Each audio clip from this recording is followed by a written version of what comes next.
আদব শিখতে হবে। এই জন্য মোহতারাম হাজিরিন, আমার গত 2 জুমা, এই জুমা সহ 3 জুমা যে একটা বিষয় নিয়ে আমরা আলোচনা শুনতেছি, আল্লাহ তাআলার শ্রেষ্ঠ 3টি নেয়ামত। কয়টি বলেন? 3টি নেয়ামত। 1 নম্বর কি বলেন? সুস্থ আকল। বলেন 1 নম্বর কি? সুস্থ আকল, এটা আল্লাহর শ্রেষ্ঠ নেয়ামত। 2 নম্বর ইলমে নাফে, উপকারী ইলম, অর্থাৎ যে ইলম দ্বারা আমল করা যায়, এই উপকারী ইলম আল্লাহর শ্রেষ্ঠ নেয়ামত। আর 3 নম্বর কি বলেন? আদব ওয়ালা জিন্দেগি, এটা আল্লাহর শ্রেষ্ঠ নেয়ামত। এজন্য হে যুবক, নিজের নফসকে আদব শিক্ষা দাও। কি শিক্ষা দাও বলেন? নিজের নফসকে আদব শিক্ষা দাও। ভালোবাসার প্রতিটা পথ আদবের দিয়েই, আদবের উপরে দিয়েই হয়। আদবের পথে দিয়েই ভালোবাসা আসে। কিসের পথ দিয়ে বলেন? আদবের পথ দিয়েই ভালোবাসা আসে। আল্লাহ তাআলা বুঝার তৌফিক দান করুক। এজন্য 3টি শ্রেষ্ঠ নেয়ামত, একটা হচ্ছে সুস্থ আকল, আরেকটা হচ্ছে উপকারী ইলম, আরেকটা হচ্ছে কি বলেন?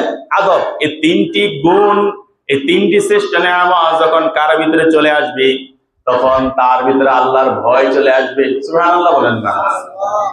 কত আল্লাহর ভয় তার ভিতরে চলে আসবে। কি আসবে বলেন? আল্লাহর ভয় তখন তার ভিতরে চলে আসবে। আল্লাহর ভয় কোন ভয়? আমরা তো আল্লাহকে ভয় করি। জিজ্ঞেস করলে ভাই আমি আল্লাহকে ভয় করি না, হ্যাঁ আমি আল্লাহকে ভয় করি, কিন্তু 5 ওয়াক্ত 1 ওয়াক্ত নামাজ পড়ি না। এটা আল্লাহর ভয় নাকি? যে ভয় আমাকে নামাজ পড়ায় না, মসজিদ পর্যন্ত আনতে পারে না, এটা ভয় না, এটা ধোঁকাবাজি। বলেন এটা কি? ধোঁকাবাজি। আমি জানি এটা হারাম, আমি আল্লাহকে ভয় করি কিন্তু হারাম ছাড়ি না, তাহলে এটা কি আল্লাহর ভয় নাকি? বলেন প্রকৃত ভয় নি না। আল্লাহর ভয় কোনটা? যে ভয়ে অন্তরে কম্পন সৃষ্টি হয়। সুবহানাল্লাহ বলেন না? আল্লাহর যে ভয়ে অন্তরে কি সৃষ্টি হয় বলেন? কম্পন সৃষ্টি হয়। এবং আল্লাহর কোন আদেশ সে ছাড়ে না। আল্লাহর সমস্ত আদেশের সামনে সে মাথা ঝুঁকিয়ে দেয়। আল্লাহর কোন নিষেধের দিকে সে পা বাড়ায় না।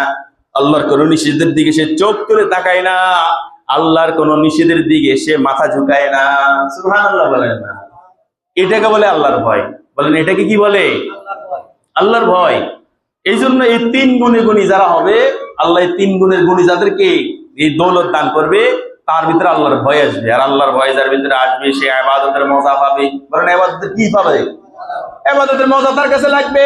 সেজদার মধ্যে 2 মিনিটে সেজদা শেষ, সে 5 মিনিট বাড়াইলো, তার কাছে মজা লাগবে। লম্বা নামাজ পড়লো, তার কাছে মজা লাগবে। রমজান মাসে রোজা রাখলো, তার কাছে মজা লাগবে। সারাদিন রোজা রেখে তারাবি পড়লো, কষ্টের ভিতরেও তার কাছে মজা লাগবে। যদি কি আসে? আল্লাহর ভয় আসে। বলেন কি আসে? আল্লাহর ভয় আসে, তখন তার কাছে মজা লাগবে। হালাল ডাল দি খাইও তার কাছে তৃপ্তি, গোস্ত দি খাইয়া যেরকম তৃপ্তি, খুশি হয়ে সে আলহামদুলিল্লাহ বলবে। আল্লাহর ভয়ের কারণে সে হালাল পন্থা ডাল দি খাইয়া বলবে আলহামদুলিল্লাহ। তার হাসি দিকে মনে করবেন মনে হয় সে গরু গোস্ত দিয়ে খাইছে। কি বলেন? কথা ঠিক না ভাই? কেন এটা বাইরে বলেন? আল্লাহর ভয়। বলেন কি না? কি জন্য বলেন? আল্লাহর ভয় যখন দিলে আসবে, তখন ইবাদতে মজা আসবে। সুবহানাল্লাহ।